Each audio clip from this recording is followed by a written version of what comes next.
Bismillahirrahmanirrahim. Alhamdulillah.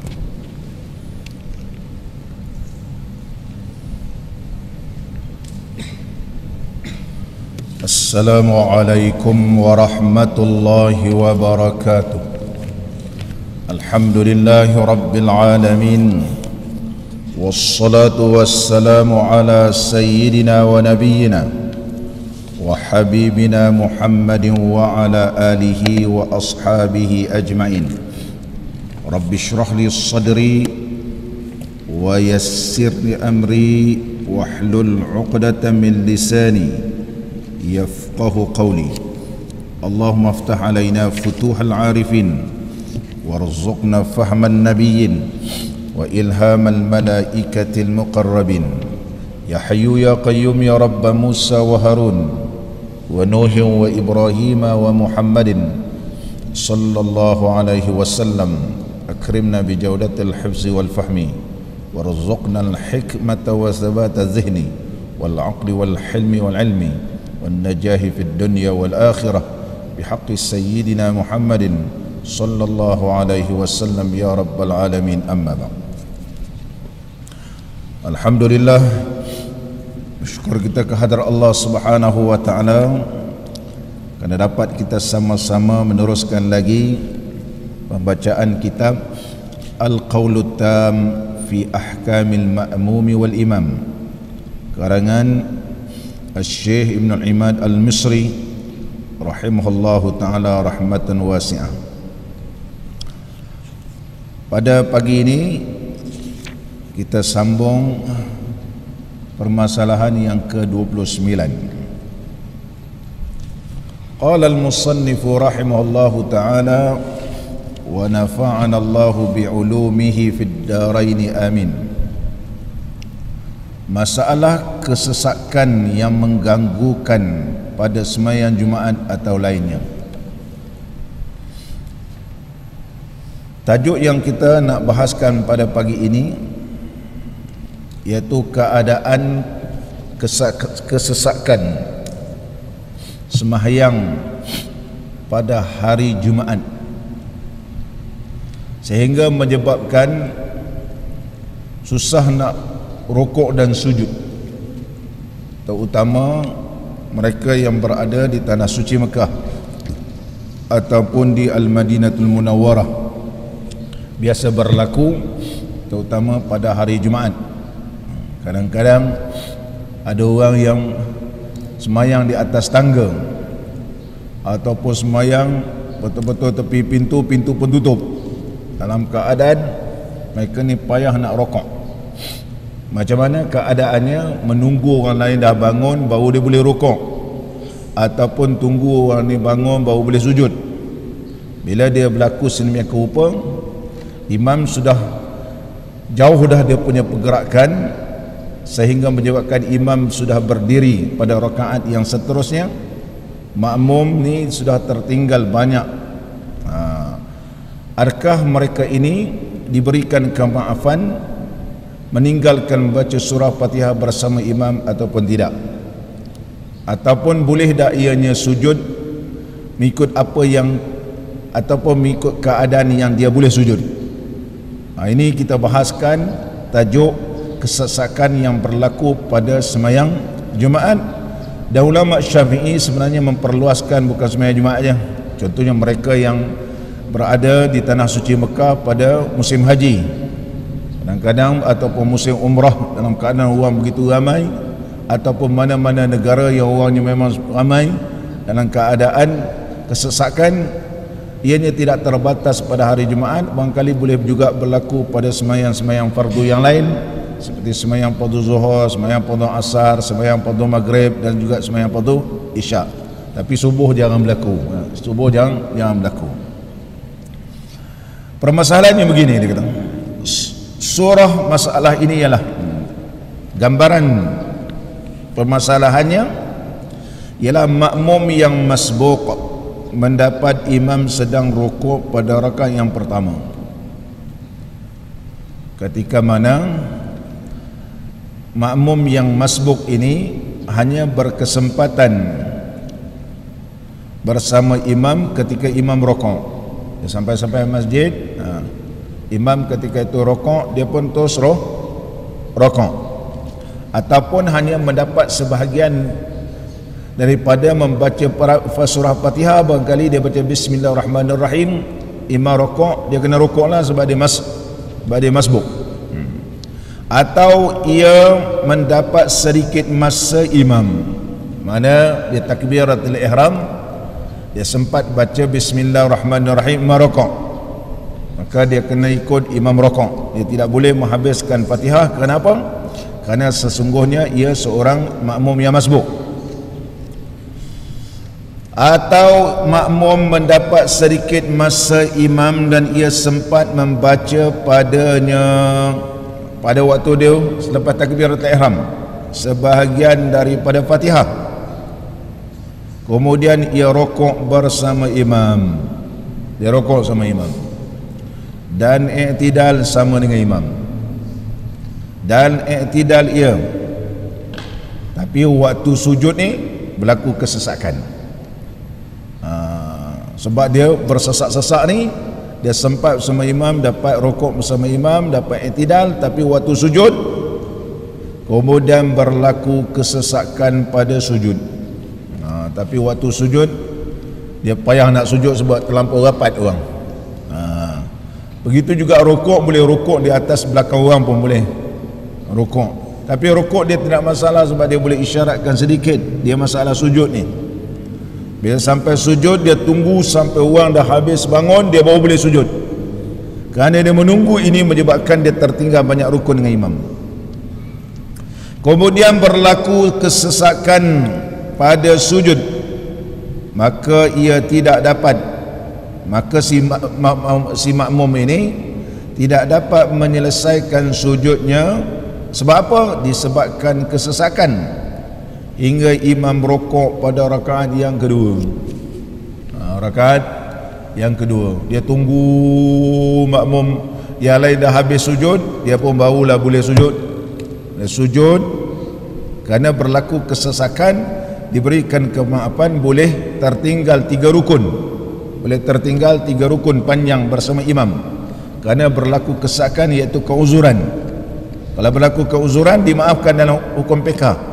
Mana imam dah sujud, dia kena tunggu sebab sesak.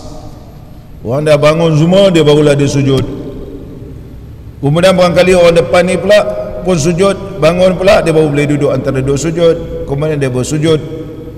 Ketika mana dia sujud yang kedua ini, sebenarnya imam dah lama bangun dah. Imam sudah lama bangun. Imam dah baca Fatihah, imam dah baca surah. Bila dia bangun sahaja, imam pun rokok. Imam rokok. Adakah ianya terpaksa baca surah Fatihah ataupun dia terus rokok bersama imam, bertukar menjadi masbuk semula? Tadi dia masbuk, kemudian bertukar menjadi masbuk semula. Macam mana dalam pandangan ulama fiqh? Bangun-bangun, imam pun rokok pada rakaat kedua, maka hendaklah makmum terus rokok serta dia, maka dia kekal menjadi orang yang masbuk.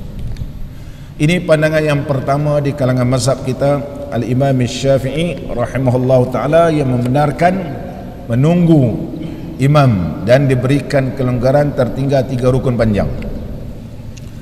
Walau bagaimanapun dalam masalah kesesakan ini, ianya bukan berlaku zaman sekarang, juga pernah berlaku di zaman para sahabat Nabi sallallahu alaihi wasallam, terutama di zaman Sayyidina Umar radhiyallahu anhu.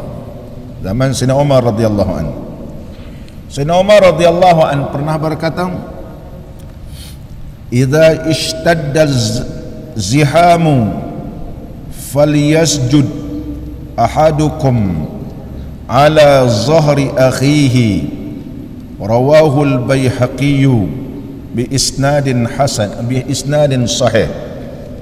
Sayyidina Umar radhiyallahu an berkata, "Idza istadda zihamu, idza istadda zihamu," apabila kesesakan ni memang sesak sungguh, apabila bersangatan kesesakan, idza istadda az-ziham, zahmah, bersangatan zahmahnya iaitu kesesakan.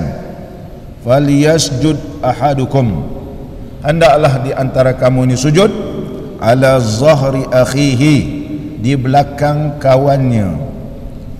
Mana tak perlu tunggu sujud seperti sujud biasa, mana nak tunggu sampai bangun makmum-makmum yang depan ni baru dia nak mula nak sujud. Kalau dia ikut kaedah di dalam kitab kita ni, dia terpaksa tunggu, semua orang bangun baru dia sujud, menyebabkan dia tertinggal banyak rukun. Tapi diberikan kemaafan 3 rukun panjang. Di sana ada satu kaedah yang lain yang disebut oleh Sayyidina Umar radhiyallahu an, berlaku kesesakan seperti itu maka sujudlah di atas belakang sahabat kamu di hadapan. Ini kalau orang jenis boleh kita sujud, kalau kita sujud belakang dia tapih pula, susah kita kan. Barangkali pendekatan dalam kitab kita ni berpandangan kerana tidak semua makmum ini tahu boleh sujud atas belakang orang. Tak semua orang tahu. Yang mengaji boleh, yang tak mengaji dia sujud belakang, dia pun gerak badan begitu. Dia kata apa pula nak sujud, tunggulah orang lain, orang bangun. Bolehlah pakai pandangan yang kedua, pandangan kedua dalam mazhab kita tadi. Adapun pandangan yang paling kuat yang disebut oleh Al-Imam An-Nawawi rahimahullah ta'ala dalam kitab Minhajut Talibin, menyebut dalam kitab Minhajut Talibin di Imam Nawawi menyebut, dan telah disyarahkan oleh Syekh Khatib Syarbini dalam Mughni Muhtaj, wa man zuhima anis sujudi, barang siapa yang ianya terhalang disebabkan kesesakan. Wa man zuhima ay mana'ahu ziham, barang siapa yang terhalang sujud kerana kesesakan. Wa man zuhima anis sujud, barang siapa yang terhalang daripada sujud disebabkan kesesakan, ala ardin au nahwiha, sama ada di bumi ataupun di lainnya. Contohnya tiba-tiba kita dapat semayang betul-betul tepi tiang, semayang, ataupun di atas tangga. Dalam Masjidil Haram contohnya, kita nak naik tangga tu, situlah bila qamat, bila azan saja nak bergerak ke atas tak boleh, ke bawah tak boleh, naik atas tak boleh, ke bawah tak boleh, berlaku kesesakan. Ataupun baru kita masuk tiba-tiba dia tutup pintu, dia tutup sebab berlaku kesesakan. Kalau musim haji ataupun waktu umrah orang ramai ni, dia tutup terus. Jadi bila tutup, dalam pun dah stuck dah, kita pun betul-betul dapat berdiri, nak duduk tak boleh, berdiri je begitu, betul-betul tepi pintu atau tepi tiang ni. Disebut oleh Al-Imam An-Nawawi rahimahullah ta'ala dalam keadaan begini, sama ada dia kata ma'al imami fi raka'atil ula, bersama dengan imam pada rakaat pertama minal jum'ati, daripada sembahyang Jumaat, fa amkanahu sujudu munakkisan ala syai'in min insan au mata'in au bahimatin au nahwi dhalika fa'ala. Kalau dia boleh sujud ke atas manusia, dia boleh sujud dalam keadaan membongkokkan badannya, boleh sujud atas badan manusia ni, ia sujud. Kalau dia boleh sujud di atas badan manusia, ia sujud. Ataupun au mata'in, ataupun boleh sujud di atas benda, yang ada atas benda. Boleh sujud contohnya dekat tiang, ya sujud dekat tiang, sujudlah. Au nahwi zalika, ataupun seumpama itu. Kita telah bahaskan pada pengajian sebelum ini, sujud di atas sesuatu yang bergerak tak boleh. Tapi sekarang kita sujud di atas benda bergerak. Orang boleh bergerak, dia akan bangun, dia boleh berdiri, dia boleh duduk, dia boleh rokok. Pada kaedah asal tak boleh sujud di atas yang boleh bergerak, yang bergerak sesama kita. boleh bergerak, tetapi maksud bergerak ialah bergerak pada badan kita, iaitu pada badan. Adapun yang benda lain bergerak, tak apa, kita sujud di atasnya. Tapi kalau kita sujud di atas, contohnya kain yang kita pakai, kerana terlampau panas, kita pun ambil serban kita ni ataupun baju kita ni, kita tarik gitu, ataupun jubah ni, kita sujud, kita bergerak, baju ni pun bergerak, tak boleh sebab pada diri. Manakala kalau orang lain bergerak, biarlah kita sujud, dah tu dia belah, contohnya dia tidak mencacatkan dan membatalkan semayang, kerana yang bergerak itu bukan diri. Itu maksud bergerak dalam kitab kita mazhab al-Imam Syafi'i rahimahullah ta'ala. Maka menurut pandangan yang paling kuat di kalangan mazhab kita Imam Syafi'i, sebenarnya boleh sujud di atas mana-mana. Boleh sujud di belakang sahabat kita, ya sujud. Contohnya dapat sujud sama-sama rapat macam ni. Nah, macam mana? Rokok bagi isyarat, kemudian sujud di atas badan dia, dan orang depan dia pun sujud di atas badan orang belakang depan dia, orang ni pun begitu. Ini berlaku biasanya dalam Masjidil Haram dan Masjid Nabawi. Masjidil Haram ataupun Masjid Nabawi, ataupun pada musim haji orang begitu ramai, dan ketika dalam keadaan dikepung, dia suruh masuk, ya Allah ya Allah, khuz, dia suruh masuk. Dia bila masuk, dia tarik, kita macam mana semayang? Kita berdiri begitu. Yang lainnya betul lah ikut saf, yang sunnah penuh belakang ni. Maka teruskan juga nak semayang ni, semayang Jumaat, maka boleh sujud di atas badan manusia ataupun apa-apa tempat, sama ada mata' benda ataupun seumpamanya. Ujuban, fa'ala dhalika ujuban, ay fa'ala dhalika, melakukan sedemikian rupa, iaitu sujud di atas belakang orang atau di atas benda ataupun apa-apa yang boleh kita sujud. Sujud ni memang kena sujud, bukan isyarat memang sujud betul. Sebab boleh kita sujud, kena sujud. Melainkan memang tak boleh sujud, baru boleh diisyaratkan. Sekarang memang boleh sujud, kena sujud. Fa'ala zalika ujuban, maka wajib ke atas makmum melakukan sedemikian rupa, tak kira dia lelaki atau perempuan. Biasa kalau dekat Masjidil Haram, Masjid Nabawi, perkara ni orang semua dah makruf. Boleh kita sujud di belakang orang, dan bila kita sujud pun orang depan ni dia takkan rasa geli. Kalau orang Malaysia ni sujud-sujud dia rasa geli pula dia kira. Contoh orang Arab ni dah biasa, dia tidak akan rasa kekok dan canggung apabila sujud di atas belakang orang.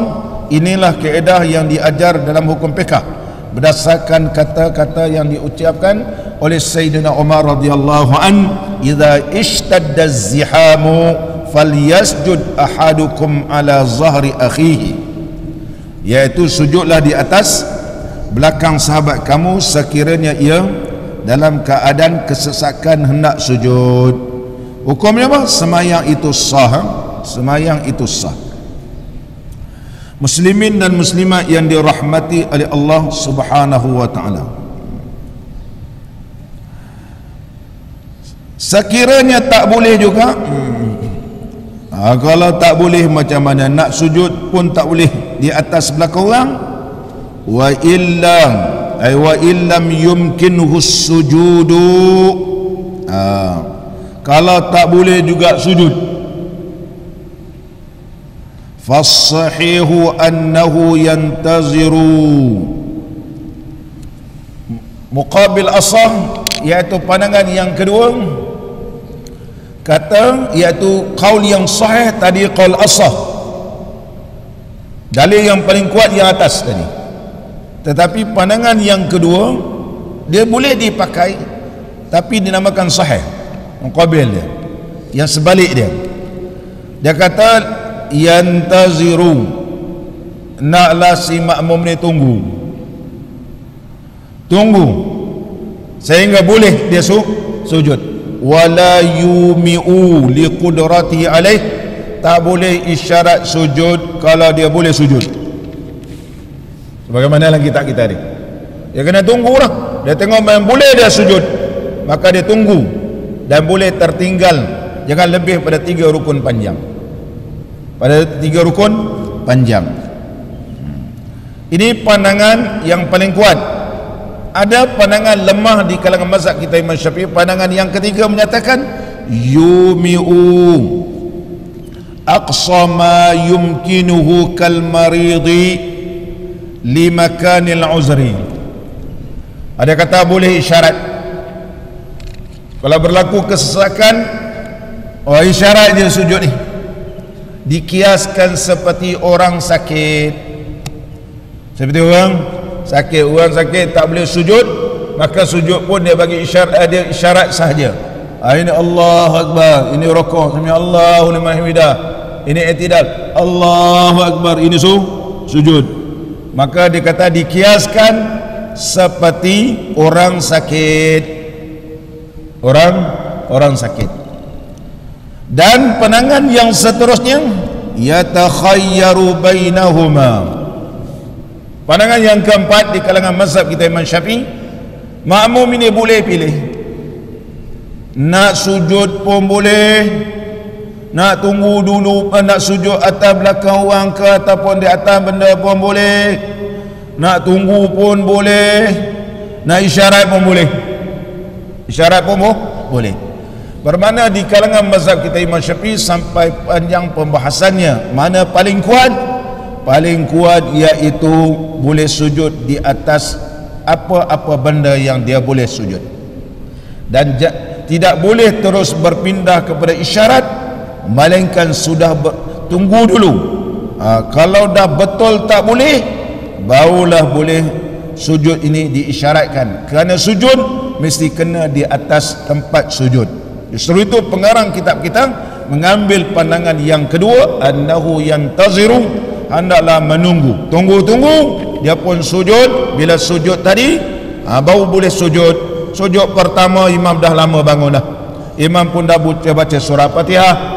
Sujud duduk antara dua sujud. Bila sujud yang kedua juga terpaksa tunggu ni, dia imam dah baca surah. Habis sujud yang kedua dia pun baru bangun didapati imam rakaat.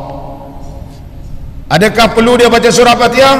Ulama kata sebab telah dimaafkan kedudukan dia ini, naik imam rokok, tinggalkan rokok, terus sahaja tinggalkan baca surah Fatihah dan terus saja rukuk bersama imam, kekallah rakaat kedua seperti keadaan masbuk juga.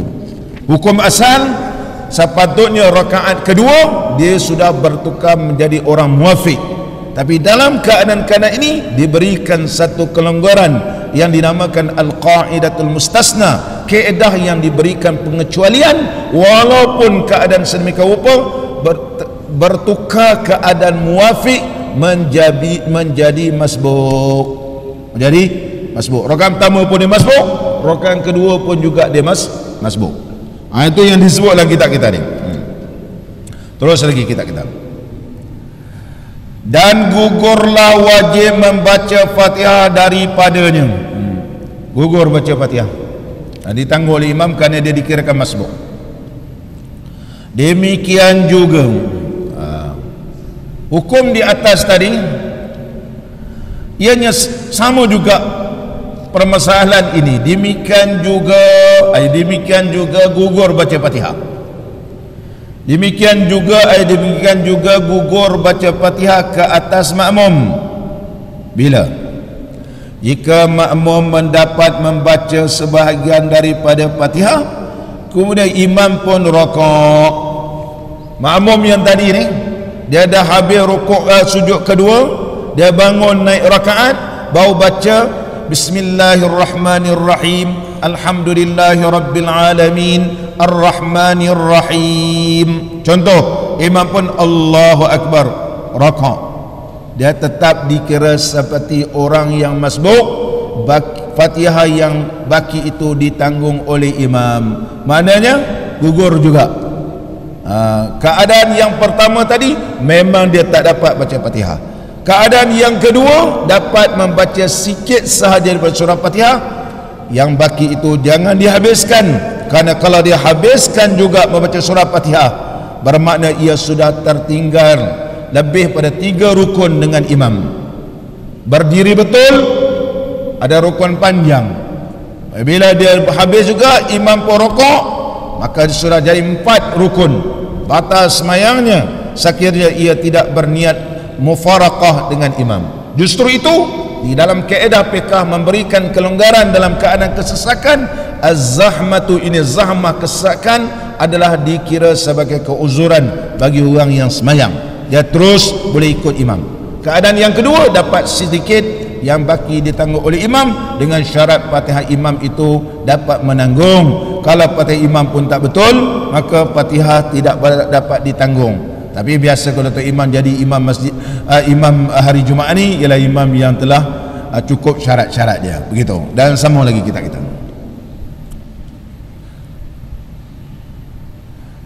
demikian juga gugur Fatihah. Jika makmum mendapat membaca sebahagian daripada Fatihah, kemudian imam pun rokok, macam mana keadaan makmum ni? Maka hendaklah ia makmum putuskan daripada membaca Fatihahnya dan terus rukuk mengikut imam. Ikut imam. Kalau kita faham masalah ni, tidak menjadi payah bagi kita. Kalau berlakulah contohnya kita semayang fardu Jumaat ataupun mana-mana semayang fardu berlakunya kesesakan, jangan tak semayang. Contohnya kalau ada orang pergi umrah, pergi haji, dia tengok sesak kan, Allah, dia kata nak semayang macam mana? Kita tanya, Jeffrey, kau semayang tadi? Semayang macam mana Ustaz? Nak rokok pun tak boleh, sujud tak boleh. Saya tunggu dah habis orang semua keluar baru saya semayang. Rugilah tak dapat semayang berjemaah dengan imam pada waktu yang pertama. Kalau semayang Jumaat macam mana? Bukan boleh qada. Maka inilah kaedah yang diajarkan oleh ulama fiqh menerusi apa yang disebutkan oleh Sayyidina Umar radhiyallahu anhu.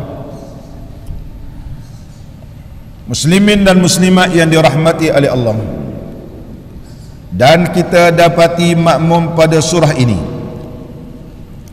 jadi dia punya natijah. Maka kita dapatlah mengambilkan membuat satu rumusan dalam permasalahan ini seperti orang masbuk, dan dengan ini dipahamkan bahawa rakaat masbuk itu tidaklah terhenti pada rakaat yang pertama sahaja. Berdasarkan permasalahan yang kita bahaskan, dapatlah kita faham masbuk tu bukan rakaat pertama. Kadang-kadang boleh berlaku pada rakaat kedua, kadang-kadang boleh berlaku rakaat ketiga, ataupun berlaku pada rakaat keempat. Kalau semayang tu 4 rakaat. Kalau semayang tu 4 rakaat. Sebagaimana yang telah kita bahaskan sebelum ni, contohnya disebabkan asal kejadiannya, aslul hilqah, dia orangnya lambat pergerakannya,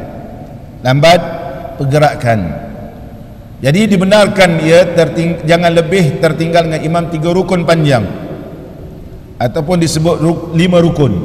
Dalam kitab kita sebut 5 rukun, iaitu jangan lebih pada 3 rukun panjang. Jadi sebabkan pergerakan dia lambat, dia pun rukuk, i'tidal, sujud, duduk antara dua sujud dan sujud, dia naik rakaat kedua mendapati imam dalam keadaan rukuk, maka dia bertukar balik menjadi masbuk. Tadi dia muafiq, rakaat pertama dia muafiq, tapi rakaat kedua dia jadi masbuk. Kemudian dia ikut imam kan, ikut imam. Pada rakaat ketiga bertukar balik jadi muafiq. Rakaat pertama dia muafiq, rakaat kedua jadi masbuk, rakaat ketiga dia jadi muafiq, rakaat keempat bertukar balik jadi masbuk. Ni geng-geng mat slow ni, mat slow ni dia boleh bertukar begitu. Bukan kau slow tapi mat slow, dia slow begitu. Jadi inilah kaedah yang disebut oleh ulama fiqh. Pelik tak? Ya, macam pelik. Rakaat pertama dia muafiq, kena perhabiskan juga surah Fatihah, tapi rakaat kedua tukar jadi masbuk. Barangkali pada rakaat kedua dia dapat membaca 3 ayat sahaja surah Fatihah. Ayat baca 3 ayat, tak payah perhabiskan, imam rokok dia berrokok. Ataupun memang langsung tak dapat baca surah Fatihah, imam dah rokok, dia terus rokok, tukar jadi masbuk.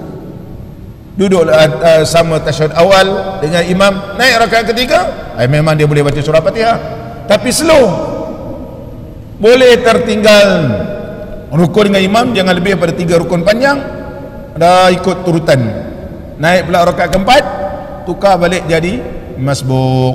Maka hendaklah kamu faham, kata tuan Syekh kita, masbuk ini tidak terhenti ia pada rakaat pertama, bahkan boleh berlaku pada rakaat kedua, boleh berlaku pada rakaat ketiga, ataupun boleh berlaku pada rakaat keempat, keempat rakaat dengan keadaan-keadaan yang disebutkan tadi. Bukan sewenang-wenang macam kita ni, orang okey tak ada diberikan kelonggaran ini. Oh macam tu kata Jeffrey, aku nak ambil, nak test lah kena. Rakaat kedua aku nak jadi masbuk, rakaat ketiga aku nak jadi muafiq. Ini tak boleh, ini at-tasahul. Ini mengambil mudah dalam bab agama adalah boleh membawa kepada dosa. Ini bagi orang yang bermasalah. Rufi'at ummati, diberikan kemaafan, tidak dikirakan berdosa kepada umatku kalau ianya ada sebab-sebab tertentu. Ada sebab tertentu ini disebut oleh Nabi SAW. Muslimin dan muslimat yang dirahmati oleh Allah, kalau kita nak teka-teki dengan orang, bila boleh jadi muafiq, bila jadi masbuk, kita kata bila tuan Syekh, bila boleh jadi masbuk, bila jadi muafiq, bila pada rakaat keempat jadi masbuk, pada rakaat ketiga jadi muafiq, ya boleh bagi orang-orang yang disebutkan tadi. Terus lagi kita bahkan kadang-kadang, dia kata bahkan kadang-kadang berlaku pada rakaat kedua dan yang ketiga atau yang keempat, dan tidak tasawur pada akal bahawa berlakunya masbuk pada 2 rakaat berturut-turut, melainkan pada masalah ini juga dia kata tak berlaku 2 rakaat dua masbuk, 2 rakaat ni masbuk, melainkan dalam bab sembahyang Jumaat ini memang asal dia masbuk, rakaat kedua pun dia jadi masbuk, rakaat kedua pun jadi masbuk kerana berlaku kesesakan. Inilah permasalahan yang tasawur yang tergambar, yang boleh diberikan contoh permasalahan. Rakaat pertama pun masbuk, rakaat kedua pun masbuk, iaitu apabila berlaku kesesakan pada sembahyang Jumaat. Walau bagaimanapun telah dijelaskan tadi, ada 4 keadaan, boleh pilih mana-mana yang terbaik, iaitu sujudlah di atas badan orang. Tapi kalau kita sujud takut orang pun terkejut kan, ataupun diterajang pula kita sujud-sujud atas orang, maka kita ambil kaedah yang kedua, yantaziru wala yumi'u, tunggu dan jangan isyarat. Kalau tunggu, barangkali berlakulah apa yang kita telah bahaskan dalam masalah 29 ini. Muslimin dan muslimat yang dirahmati oleh Allah, inilah nama fiqh. Fiqh ni mana faham.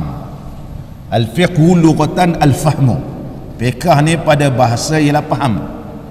Maka dalam bab-bab ini kena faham.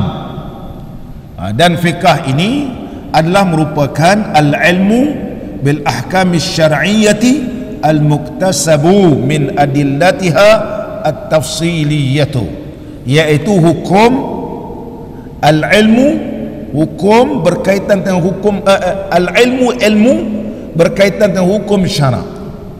Yang mana hukum syarak yang kita bahas kali al-muktasabu, dipetik, diambil dalilnya min adillatiha tafsiliyah, berdalil-dalil secara terperinci, iaitu daripada Quran, daripada hadis, ataupun daripada asar, iaitu daripada para sahabat Nabi SAW. Ulama Syafi'i berasaskan kepada apa yang disebut oleh Sayyidina Umar radhiyallahu an, dan Nabi SAW bersabda, innad dina yusrun, agama ni mudah. Ada kala-kala keadaannya ini dia jalan penyelesaian, ini dia cara dia.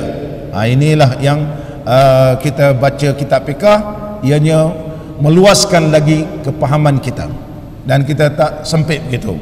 Dalam kitab Muniyatul Musalli tak ada bahas bab kesesakan, dan dalam kitab Muniyatul Musalli tidak ada dibahaskan dalam bab kesesakan. Itu Sibyan tak ada, Bughiyatul Tullab tak ada, kecuali kalau dalam kitab Kasbul Litham Ini ada sebab dia di antara kitab fiqh yang paling masyhur di dalam bahasa Jawi lama, iaitu 2 jilid Kathbul Litham. Kathbul Litham ni ini di antara kitab yang detail. Muslimin dan muslimat yang dirahmati oleh Allah. Seterusnya lagi, masalah kesesakan di dalam sembahyang zuhur. Ini kalau sembahyang Jumaat, kalau sembahyang zuhur, kena musim haji, orang sebut ini ialah haji akbar. Tiba-tiba Arab Saudi isytiharkan iaitu tahun ini haji akbar, kerana bertepatan hari Jumaat, wukuf di Arafah pada hari Jumaat, maka disebut sebagai haji akbar.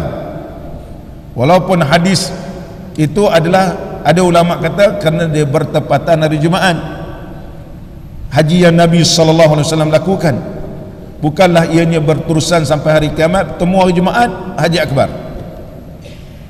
Ini telah disebut oleh ulama yang terkenal, Syekh Abu Bakar Syata dalam kitab beliau yang terkenal I'anatul Talibin. Haji akbar itulah yang berlaku pada Nabi SAW. Tapi orang tetap pegang juga, kalau bertembung pada hari Jumaat ni, yang haji akbar. Haji akbar. Jadi bila sebut haji akbar, seluruh pelusuk dunia pun datang. Cara betul ke cara haram dia masuk ke? Bila haji akbar ni kita tengok, tak mana-mana orang datang. Kalau negara Arab tu, tak mana-mana orang, macam-macam jenis orang datang, begitu ramai. Kalau hari raya ataupun haji akbar ini memang ramai, tak terkawal, mana tak tahulah daripada mana datang dia. Dan mereka datang berpusu-pusu. Ini betul dalam keadaan sedemikian rupa, maka berlakulah kesesakan. Begitu juga kalau kita pergi tanah suci Mekah ni pada 10 Ramadan yang terakhir pun juga berlaku kesesakan, terutama bila kita semayang ni, kesesakan sungguh. Dalam Masjidil Haram pun penuh dah orang iktikaf. Lepas semayang subuh ni, Assalamualaikum warahmatullahi wabarakatuh, semua lena dah, semua lena. Tempat-tempat ni pun sudah ada orang iktikaf, semua lena dah terus. Assalamualaikum warahmatullahi wabarakatuh, seolah-olah angin, seolah-olah ditiupkan angin sangkakala, semua lena terus. Sebab malam tadi dia orang beribadat. Ini kalau berlaku sedemikian rupa, kesesakan pada sembahyang zuhur macam mana?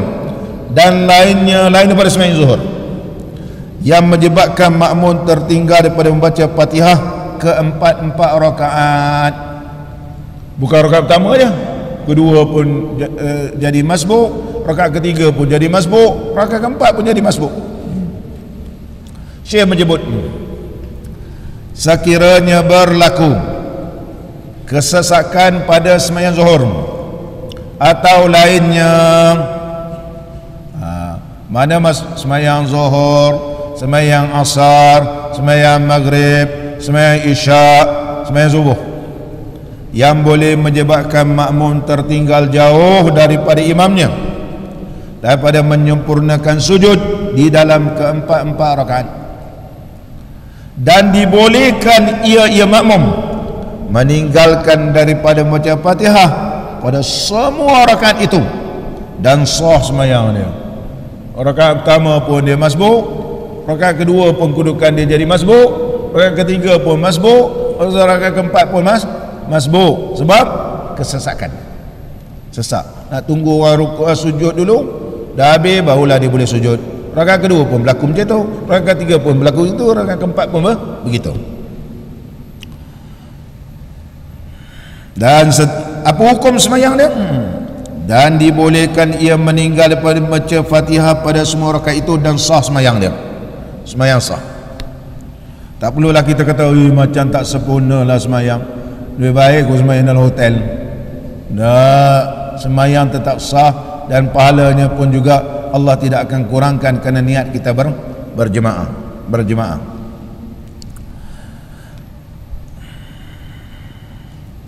Dan tidak ada bagi kita masalah sembahyang yang boleh makmum meninggalkan bacaan Fatihah semua rakaat, melainkan pada satu masalah ini sahaja, masalah kesesakan. Masalah kesesakan lain tak boleh. lain tak boleh, sebabkan lambat baca dan sebagainya, tidak boleh. Dan surahnya seperti berikut. Ini contoh 4 rakaat dia tak dapat baca Fatihah. Seperti berikut, iaitu mendapat makmum akan imam sedang rukuk pada rakaat yang pertama di dalam sembahyang zuhur. Dia sampai-sampai imam dah rukuk, Allahu Akbar, dia takbir ihram berdiri, kemudian baru dia rukuk. Jangan takbir ihram terus rukuk batas sembahyang. Allahu Akbar dalam keadaan berdiri dulu, dah ada tamakninah baru rukuk. Allahu Akbar terus rukuk batas sembahyang. Sebab syarat takbirat ihram mesti berdiri betul berdasarkan hadis Nabi sallallahu alaihi wasallam, "Idza qumta ila salati fakabbir." Apabila kamu sudah berdiri betul, takbir. Idza qumta, apabila telah sempurna, ai idza qumta qiyaman tamman, apabila kamu sudah berdiri betul sempurna, fakabbir, baru takbiratul ihram. Maknanya syarat takbiratul ihram mesti berdiri betul. Tak berdiri betul hukumnya tak sah. Lalu baru rukuk.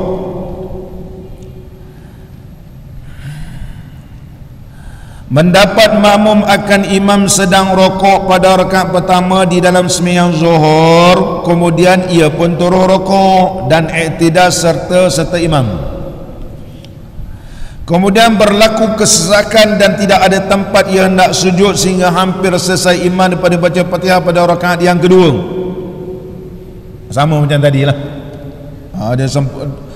Dia tunggu dah habis, semua orang bangun, dia pun baru sujud. Dah sujud-sujud, tengok-tengok imam rakaat kedua ni dah nak habis dah baca surah kan, ataupun baca surah Fatihah.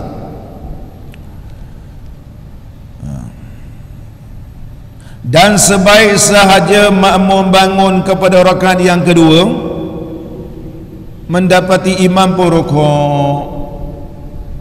Bangun rakaat kedua, tengok-tengok imam dah rukuk, dan ia makmum pun rokok sertanya, jadi masbuk balik rokok sama dan i'tidal.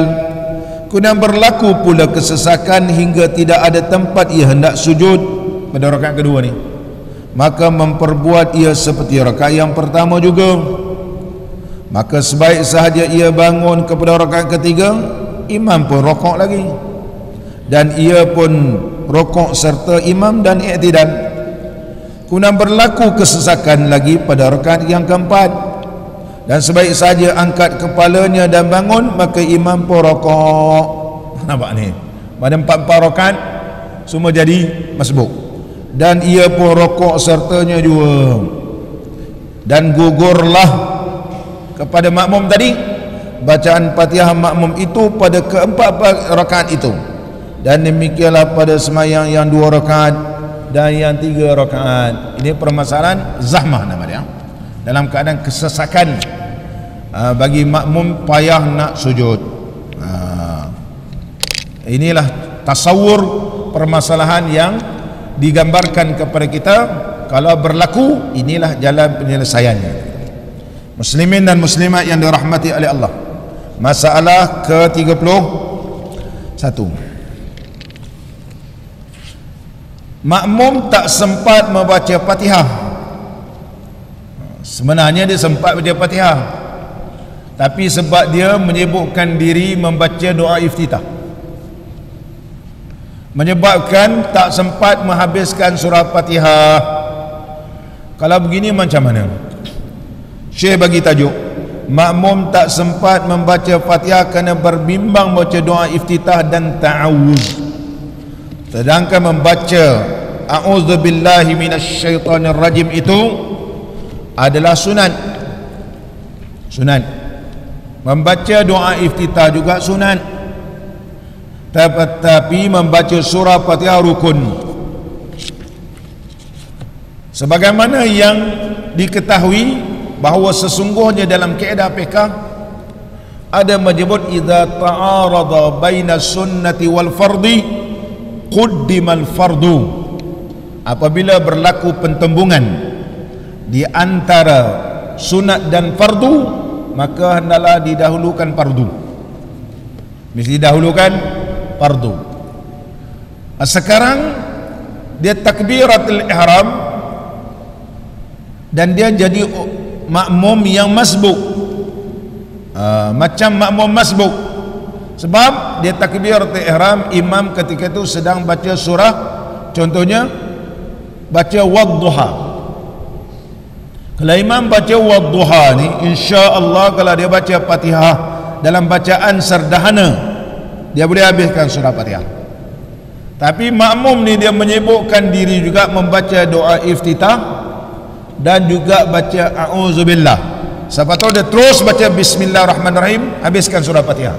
Dia ada sibuk juga nak baca doa iftitah. Bila dia baca doa iftitah habis, baru dia nak baca surah Fatihah, baru nak baca surah Fatihah. Setakat 3 ayat, imam pun rokok. Adakah dia boleh turun rokok ataupun mesti menghabiskan baca surah Fatihah? Ini yang nak dibahaskan. Lain kali kalau kita jadi makmum, jangan sibuk-sibuk baca lagi benda sunat, terus sahaja baca yang fardu. Kerana berdasarkan kaedah tadi, idza ta'arada bainal fardi was sunnah quddimal fardu. Berlaku pertemuan di atas sunat dengan fardu, mesti didahulukan fardu. Mesti didahulukan fardu.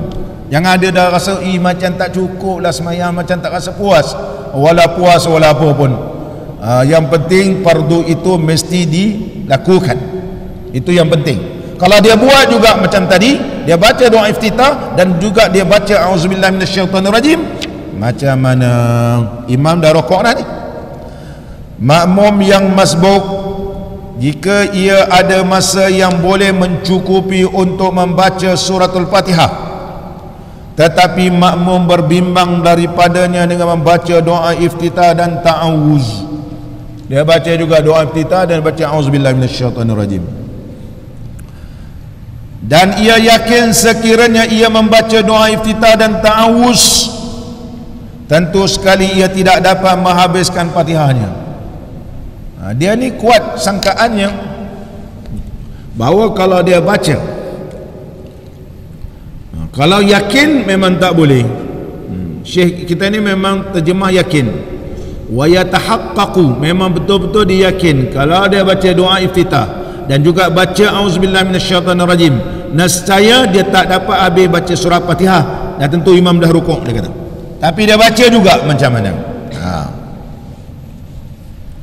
Dia dah yakin dah, maka ia dianggap muqassir. Dia dikirakan orang yang cuai. Orang yang cuai. Maka kalau dia dikirakan orang cuai, macam mana?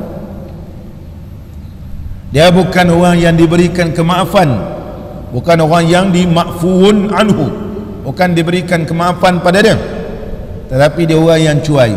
Al-muqassir la yughtafar. Keadaannya al-muqassiru la yughtafar. Orang yang cuai tidak diberikan kemaafan. Kalau tidak diberikan maafan, macam mana? Ini tafriq dia. Ini jawapan dia. Maka ia tidak boleh diberikan keuzuran pada takhalluf terbelakang daripada imam dengan 3 rukun yang panjang. Dia tak dapat keistimewaan boleh tinggal 3 rukun sebab dia muqassir. Al-muqassiru la yughtafar. Orang yang cuai tidak diberikan kelonggaran tertinggal 3 rukun. Yang diberikan kelonggaran kerana kesesakan. Kalau diberikan kelonggaran kerana asal kejadiannya memang orang lambat, ini boleh. Ini tak boleh, dia kata. Bahkan wajib ia menghabiskan Fatihahnya, wajib dia habis Fatihah, dan mendapati imam di dalam rukuk, kena habis juga surah Fatihah. Dan mendapati imam dalam rukuk, dan kalau tidak lupalah rakaatnya. Lupalah rakaat, dia kena habiskan surah Fatihah dan imam rukuk. Kalau dia tak rukuk, bermakna sudah tertinggal 2 rukun panjang dengan imam batas sembahyang. Berdiri betul, rukun panjang. Rukuk, rukun panjang. Kalau tak dapat rukun dengan imam,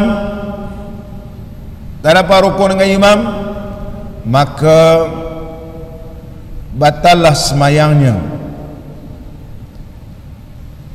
Kalau kita ambil pandangan ini, kecewa si makmum ni sebab tak dapat semayang berjemaah.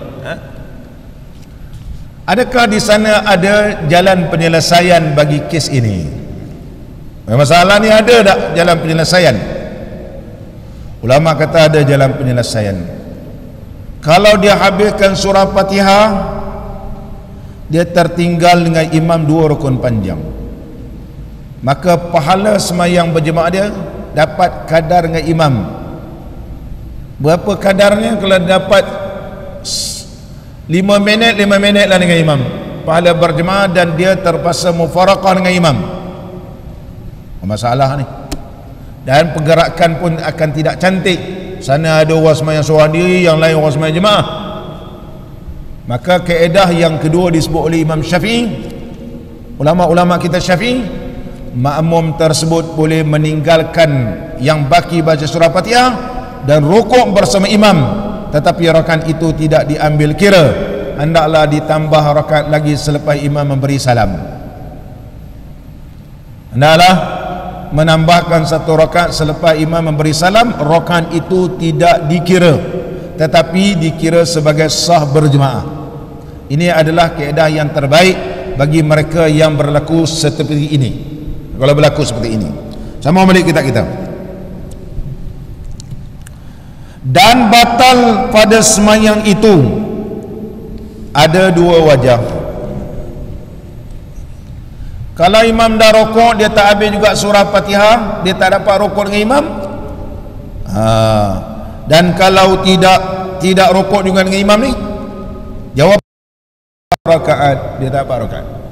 Jika tidak rokok bersama imam, jawab dia luputlah rakaat, tak dapat rakaat, maka dia kena habiskan Fatihah, semayanglah seorang diri. Kalau dia ambil kaedah begini, tadi dahlah dia beratur nak masuk kan, dah tu dia berlari-lari pula nak semayang, tiba-tiba dapat sikit je, kecewa habis dia. Adakah di sana jalan penyelesaian? Itu yang saya sebutkan tadi. Boleh pakai kaedah yang kedua, iaitu tak perlu mufaraqah, tinggalkan baca Fatihah terus rukuk dengan imam, rakaat tidak diambil kira, tetapi boleh ditambah 1 rakaat selepas imam beri salam.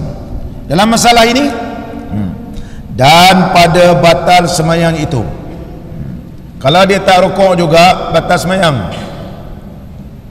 Dari sudut batal ni dibahaskan oleh ulama, macam mana nak dihukumkan batal. Dan pada batal semayang itu ada 2 pendapat, ada 2 wajah, ada 2 pendapat di kalangan ulama Syafi'i. Mengikut wajah yang asah tidak batal semayangnya jika sekiranya ia sempat mendapat imam dalam i'tidal. Ini pendapat dhaif. Dia kata sah semayang kalau dia dapat i'tidal, mana diberikan ia tertinggal 2 rukun panjang, 1 rukun pendek. Dia boleh tertinggal 2 rukun, 2 rukun tertinggal, boleh lagi. Boleh lagi, dia kata. Ini qaul dhaif, ni tak pakai ni.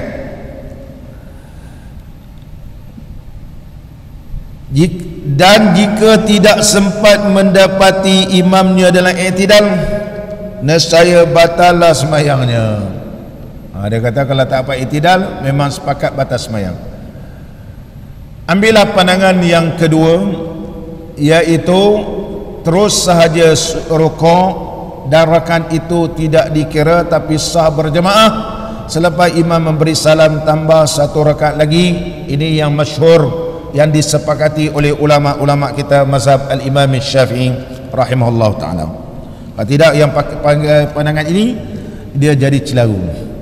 Pandangan ini mengatakan boleh kerana dia pakai kaedah dimaafkan tertinggal 2 rukun.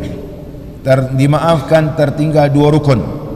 Bermakna kalau dia dapat i'tidal, maka baru tertinggal 2 rukun, 1 berdiri betul, yang kedua rukuk, tapi i'tidal dia dapat, maka masih lagi sahlah semayang dia. Pandangan ini adalah pandangan yang dhaif, sebab ini muqassir, bukan orang yang asal kejadian ataupun keuzuran yang lain.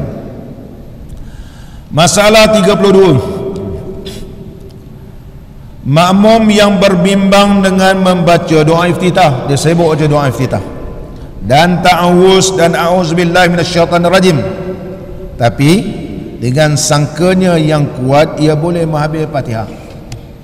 Memang sangka kuat bahawa dia memang boleh habis baca Fatihah bersama dengan imam, sama dengan imam berdiri ni, tapi sangkaannya rupanya tak betul. Macam mana keadaannya? Adakah sama seperti masalah di atas? Dia memang yakin tak dapat habis surah Fatihah kalau dia baca doa iftitah dan auzubillah. Yang kedua ini dia sangka zon yang kuat, bahawa zannul ghalib ni kuat sangkaannya kalau dia baca pun boleh habis surah Fatihah. Ini tak sama masalah di atas. Masalah makmum yang berbimbang dengan membaca doa iftitah dan ta'awuz dan pada sangkanya yang kuat bahawa ia boleh menghabiskan bacaan Fatihahnya selepas daripada selesai membaca kedua-duanya sebelum imam rukuk, maka hukumnya terdapat 3 wajah. Ada tiga wajah.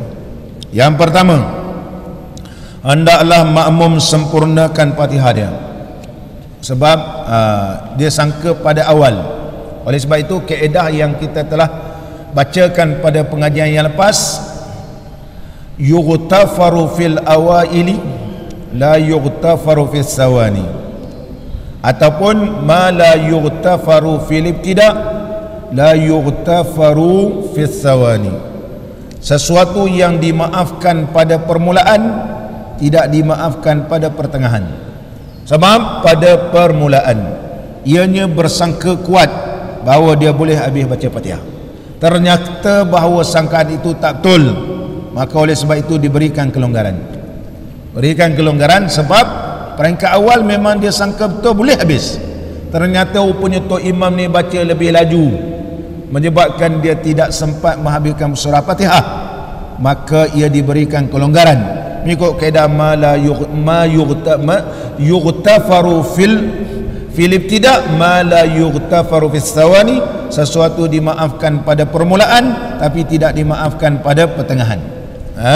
Kalau dia betul-betul dimaafkan ma la yughtafar fil ibtida, kalau pada permulaan tidak dimaafkan, iaitu dia sangka memang tak dapat, maka kalau memang sangka tak dapat, dia tak ada kemaafan, sebagaimana muqassir tadi. Kena habiskan baca Fatihah. Yang kedua, hendaklah ia turun rukuk mengikut imamnya dan gugurlah bacaan Fatihah daripadanya. Demikianlah dinaskan dalam kitab Al-Imla, kitab Al-Imam Syafi'i. Dalam keadaan ini tak apa yang baki ditanggung oleh imam. Yang baki ditanggung oleh imam. Kalau dia tak cukup habis Fatihah, ia boleh terus rukuk, tak payah perhabiskan. Ada pandangan yang kedua, diperhabiskan tapi tidak boleh melebihi kadar 2 rukun panjang tertinggal dengan imam. Tapi pandangan kita ini memakai pandangan di dalam kitab Al-Imla karangan Al-Imam Syafi'i juga. Imam Syafi'i ini di antara kitabnya Al-Imla, di antara kitab di antaranya kitab Mukhtasar Muzani di Imam Al-Muzani. Kitab Mukhtasar Muzani ini Al-Imam Muzani mengambil pandangan Al-Imam Syafi'i, dia catat setiap pengajiannya, dicatat. Bila dicatat, dia jadilah Mukhtasar Al-Imam Al-Muzani. Ini juga pandangan Imam Syafi'i. Kemudian disyarahkan oleh ramai di kalangan para ahli ulama, di antaranya disyarahkan oleh Al-Imam Mawardi yang bernama Al-Hawi Kabir. Al-Hawi Kabir. Al-Hawi Kabir li Imam Mawardi, Al-Hawi Saghir li Imam Al-Qazwini rahimahullah ta'ala. Dia tak sama. Kalau kita baca dalam kitab fiqh tersebut dalam kitab Al-Hawi, itu Hawi Saghir li Imam Al-Qazwini. Kalau Hawi Kabir ni disebut dalam kitab Al-Hawi Kabir, ini karangan Al-Imam Mawardi, ada 24 jilid karangan Imam Mawardi ini mensyarahkan kitab Mukhtasar Al-Imam Al-Muzani rahimahullah ta'ala. Dan yang ketiga, hendaklah ia membaca, ini pandangan yang ketiga. Pandangan yang kedua, hendaklah sempurna sampai habis. Pandangan yang kedua, pandangan pertama kata kena habis juga surah Fatihah. diberikan kelonggaran, tertinggal 2 rukun. Pandangan yang kedua, dah dia kata baki itu imam tanggung. Baki itu imam tanggung. Tak payah entah fikir panjang-panjang lah. Kalau tak, macam mana ni ustaz? Tadi saya baca doa iftitah, saya sangka boleh habis baca doa, baca Fatihah. Tengah saya baca Fatihah, baru baca setakat ihdinas siratal mustaqim, imam pun rukuk. Rukuk dia sama dengan imam. Pandangan kedua ini berlandaskan pandangan Imam Syafi'i juga, sebagaimana yang disebut dalam kitab dalam kitab Al-Imla. Pandangan ketiga, ini mazhab Marawizah nama dia. Mazhab Marawizah ni masyhur di Iraq. Masyhur di Iraq. Mazhab Marawizah. Al-Imamul Marwazi. Juga periwayat daripada Imam Syafi'i sendiri. Nama dia mazhab Marawizah nama dia. Mazhab Al-Marawizah. Ataupun disebut iaitu dia ada Marawizah dan juga ada mazhab yang lain iaitu Imam Muzani dan sebagainya, juga meriwayat daripada Imam Syafi'i. Al-Imam Marawizah, mazhab Marawizah ni terkenal dengan mazhab Khurasaniyun namanya. Mazhab Khurasaniyun. Mazhab Khurasaniyun ni berkata hendaklah ia membaca daripada Fatihah kadar apa yang telah ia membaca daripada doa iftitah dan ta'awuz. Ini sebagaimana dalam kitab Muniyatul Musalli, dari Matlul Badrain, kena qada balik. Contoh dia, tadi dia baca doa iftitah paling pendek, Allahu akbaru kabira walhamdulillahi katsira wa subhanallahi bukratan wa asila. Jadi bila dia baca surah Fatihah, Bismillahirrahmanirrahim, Alhamdulillahi rabbil alamin, Ar-Rahmanirrahim, imam rukuk. Jangan rukuk dulu, kena qada tadi sebab terbaca doa iftitah. Maliki yaumiddin, iyyaka na'budu wa iyyaka nasta'in, ihdinas siratal mustaqim, baru boleh rukuk. Sebab apa? Sebab dia menyibukkan diri baca doa iftitah, sebab tu boleh terus baca Fatihah. Maka terbaca doa iftitah tadi kena qada di dalam baca Fatihah. Imam rukuk, jangan terus rukuk, kena qada yang kau baca tadi. Ini mazhab Khurasaniyun nama dia, atau mazhab Marawizah. Ini yang dipegang oleh pengarang kitab Matlul Badrain, Muniyatul Musalli, Bughyatul Tullab, kebanyakan di negara kita ni. Dan mengikut pendapat ini, jika bacaan doa iftitah dan ta'awuz lebih panjang daripada Fatihah, maka tidaklah membadai melainkan baca Fatihah semuanya, kerana dikirakan taksir, dikirakan cuai. Dengan berbimbang itu dan pendapat yang ketiga ini yang terlebih asah, iaitu pendapat Abu Zaid Al-Marwazi. Betul kan? Al-Marwazi itu mazhab Marawizah, dan pendapat ini disahkan oleh Al-Imam Al-Qaffal Asy-Syashi. Nama dia Qaffal Asy-Syashi, seorang ulama yang hebat, terkenal di kalangan mazhab kita Imam Syafi'i. Al-Imam Qaffal ni ialah Syekh Qaffal, seorang yang pandai membuat kunci dulu besar-besar kan. Dia ni pandai buat kunci. Oleh sebab itu gelaran beliau ialah Qaffal, bangsa Asy-Syashi, Al-Qaffal Asy-Syashi, seorang ulama yang hebat dalam mazhab kita. Bukan setakat dia tuan guru, tapi dia pandai buat kunci. Al-Imam Al-Qaffal ada di antara ulama yang hebat dalam mazhab kita Imam Syafi'i. Dia hebat, ulama terkenal, tapi dia ada kilang tepung. Orang panggil dia Syekh Ali Daqqaq. Ad-Daqqaq iaitu sebab dia ada kilang tepung dia. Macam kita lah dulu kalau bersawah, kita ada tempat kisar padi. Contoh Ustaz Syukri mengajar, siapa nak kisar padi, pergilah rumah dia. Enjin yang pakai, Jeffrey tahu kisar padi. Bila nak raya, berderet orang nak kisar, iaitu pulut. Ini dulu orang bersawah, orang tahulah orang bersawah. Siapa yang ada enjin ni, kira banyak duit lah, macam Jeffrey kan. Ada enjin, kira orang berada lah. Contohnya Tok Syekh ni ulama, tapi dia ada tempat kilang tepung, iaitu Syekh Daqqaq rahimahullah ta'ala, Al-Imam Al-Qaffal, seorang ulama yang alim. Al-Imam Al-Qaffal rahimahullah ta'ala. Inilah pandangan yang dipegang kebanyakan ulama kita mazhab Al-Imam Syafi'i rahimahullah ta'ala. Tiga-tiga ni pun boleh pakai, nak perhabis pun boleh, nak qada kadar mana pun, tengok keadaan. Contohnya kakak-kakak ni, makcik-makcik, kakak-kakak makcik ni memang baca Fatihah lambat, seluruh perempuan ni. Kalau dia dapat Tok Imam laju, kelang kabut makcik ni, dia akan jadi kelang kabut. Bila pergi Masjidil Haram, Tok Imam sana laju.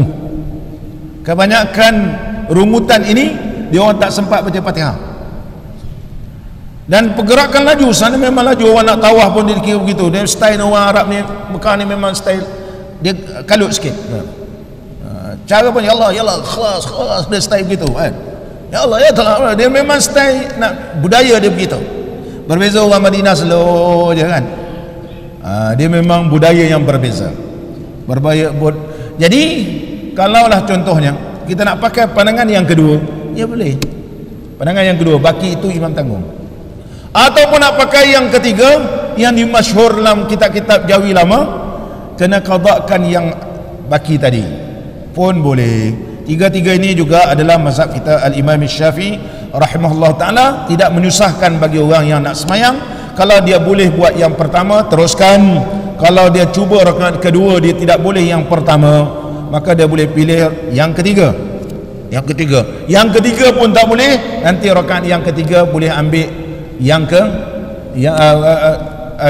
ketiga ni tak adalah, sebab dia tak baca doa iftitah. Kalau pada rakaat seterusnya sembahyang fardu zuhur dia cuba yang pertama, tak boleh juga. Nanti sembahyang fardu asar dia boleh cuba yang ketiga, tak boleh juga. Laju juga. Jadi nanti besoknya bila sembahyang fardu zuhur berlaku juga, dia boleh pandangan yang kedua, bukan kita mengambil sewenang-wenang, tapi telah cuba 3 kali. Cuba dah 3 kali, memang Tok Imam ni laju. Dalam kita duduk di Mekah tak lama, maka boleh kita pakai mana satu pandangan di kalangan mazhab kita Al-Imam Syafi'i rahimahullah ta'ala. Tetapi pandangan yang ketiga itu adalah terlebih berhati-hati. Ini dinamakan mazhab Marawizah. Mudah-mudahan pertemuan kita diberkati dan diridai oleh Allah Subhanahu wa taala. Allahumma salli ala Muhammad ya Rabbi salli alaihi wa sallim. In qila zurtum bima raja'tum ya akramal khalqi ma naqulu. Allahumma salli ala Muhammad ya Rabbi salli alaihi wa sallim.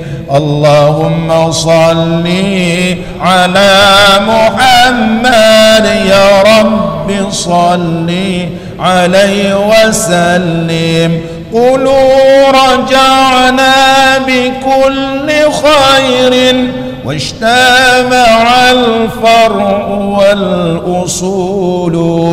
اللهم صل على محمد يا رب صل عليه وسلم.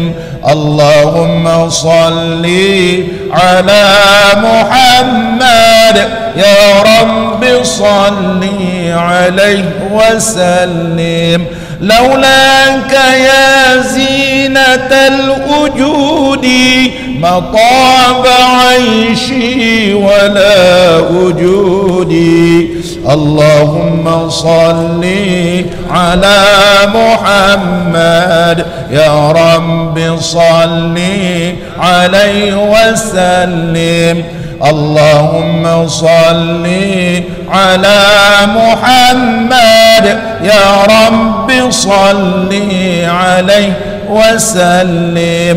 ولا ترنمت في صلاتي ولا ركوعي ولا سجودي. اللهم صل على محمد عليه وسلم. اللهم صل على محمد يا رب صل عليه وسلم.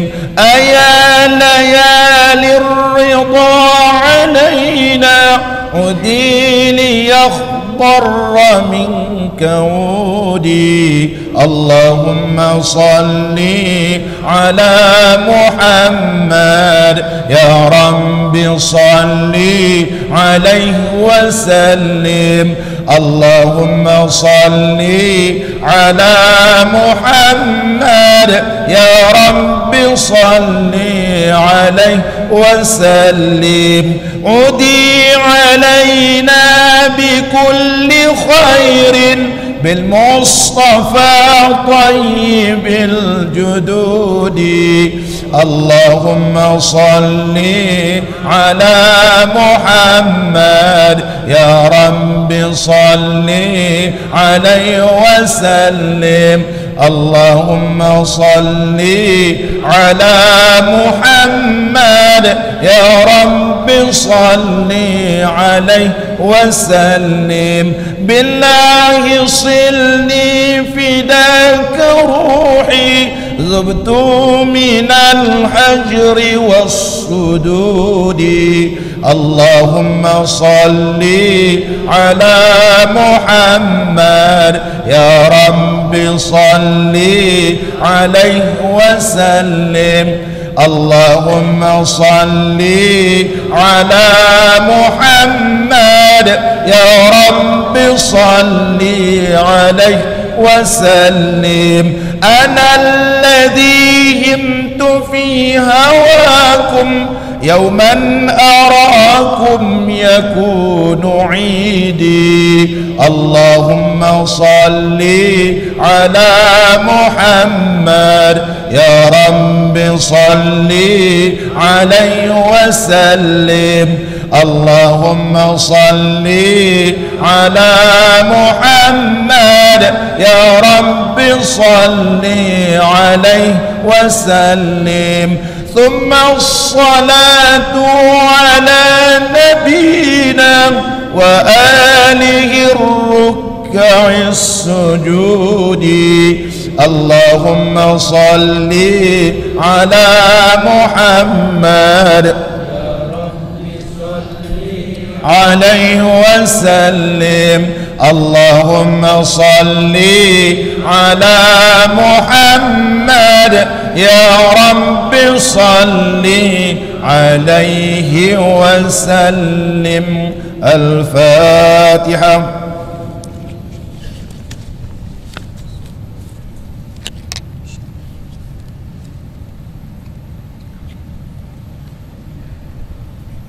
بسم الله الرحمن الرحيم. الحمد لله رب العالمين حمدا يوافي نعمه ويكافئ مزيده. يا ربنا لك الحمد كما ينبغي لجلال وجهك الكريم وعظيم سلطانك. اللهم صل على سيدنا محمد صلاة تبلغنا بها العمرة وحج بيتك الحرام وزيارة حبيبك ونبيك سيدنا محمد عليه أفضل الصلاة والتسليم في صحة وعافية وسلامة ولطف وبلوغ المرام وعلى آله وصحبه وبارك وسلم. اللهم لا تمتنا حتى نرى باب السلام ونصلي خلف المقام إبراهيم عليه السلام ونشرب ماء الزمزم في مسجد الحرام ونزور حبيبك ونبيك سيدنا محمدا صلى الله عليه وسلم بيسر ولطف وبلوغ المرام. اللهم يسر لنا أمورنا من راحة لقلوبنا وأبداننا والسلامة في ديننا ودنيانا وكلنا صاحبا في سفرنا وخليفة في أهلنا. اللهم اجعل واجعل اجتماعنا بالرحمة وافتراقنا بالمغفرة وخاتمتنا بالسعادة وألهمنا الرشد والحكمة. ربنا آتنا في الدنيا حسنة وفي الآخرة حسنة وقنا عذاب النار. وصلى الله على نبينا وحبيبنا وشفيعنا سيدنا محمد وعلى آله وصحبه أجمعين والحمد لله رب العالمين. تقبل الله منكم.